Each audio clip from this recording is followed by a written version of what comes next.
Hello friends, welcome to my channel. Right, so మన ఇంతకుముందు class వచ్చేసి థర్డ్ క్లాస్ గురించి ఫస్ట్ చాప్టర్ గురించి మనం డిస్కస్ చేసాం.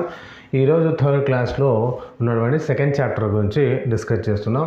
ఏదైతే డివిజన్స్ ఆఫ్ వర్క్ సంబంధించినటువంటి ఇది థర్డ్ క్లాస్కి సంబంధించి ఈవీఎస్కి సంబంధించినటువంటి చాప్టర్ ఇది. రైట్, సో ఇందులో భాగంగా చూసినట్టయితే మనకి వీవర్స్, సో ఈ ఒక లెసన్ ఏదైతే ఉందో మీరు చదివినా కూడా అందులో వచ్చేటువంటి ఇవి టాపిక్స్ ఇవి. Okay, so weavers especially basket makers గురించి మాట్లాడడం జరిగింది.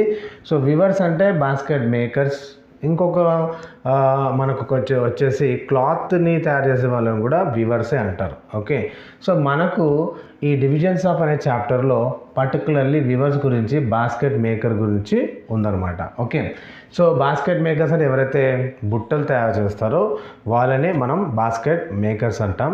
రైట్, అదేవిధంగా ఇంకొకటి వచ్చేసి మన సెకండ్ పాయింట్ వచ్చేసి ఇక్కడ చూసినట్టయితే మెన్స్ అంటే షూ మేకర్స్ ఎవరైతే ఉన్నారో వాళ్ళని మనం మెన్స్ అంటాం.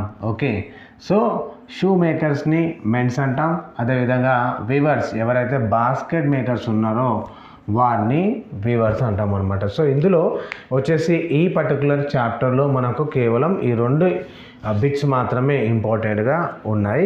సో దీనికి మంచి ఈ చాప్టర్లో ఎలాంటి బిట్స్ అనేటివి లేవు. సో ఓవరాల్గా మీరు చదివినా కూడా ఈ యొక్క చాప్టర్ని తరోగా చదివినా కూడా సో ఇందులో మనకు ఇవి తప్ప ఇంపార్టెంట్ టాపిక్స్ అనేటివి లేవన్నమాట. రైట్, సో ఇది మన ఈ చాప్టర్కి సంబంధించినటువంటి ఇంపార్టెంట్ 2 బిట్స్లో కేవలం ఈ 2 బిట్సే ఉన్నాయన్నమాట. సో మరి ఒక నెక్స్ట్ చాప్టర్ను నెక్స్ట్ వీడియోలో చూద్దాం. Right, so thank you.